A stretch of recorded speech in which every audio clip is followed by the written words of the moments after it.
ठाकरे मातोश्रीतच भाकरी फिरवणार अशा चर्चा सध्या सुरू झाल्यात। ठाकरे गटाच्या कार्याध्यक्षपदी आदित्य ठाकरे येणार अशा चर्चा सुरू आहेत। संघटनेमध्ये लवकरच बदल होण्याची शक्यता त्यामुळे वर्तवली जाते। 19 जूनला ठाकरे गटाचा वर्धापन दिन आहे। तसंच 2003 प्रमाणेच संघटनात्मक बदल होण्याची चर्चा सुरू आहे। दरम्यान संजय राऊत यांनी तरुणांना संधी देण्याच्या भूमिकेला दुजोरा दिलाय। लवकरच कार्यकारिणी बैठक घेऊन प्रस्ताव मांडला जाण्याची शक्यता सुद्धा वर्तवली जाते। जे निर्णय असतात ते पक्षामध्ये शिवसेना पक्षप्रमुख उद्धव ठाकरे यांच्या नेतृत्वाखाली घेतले जातात। माननीय उद्धव ठाकरे सुद्धा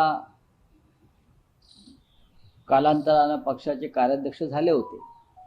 श्री आदित्य ठाकरे यांचं नाव समोर आलं असेल आपल्या माध्यमातून तर नक्कीच त्याचं स्वागत केलं पाहिजे।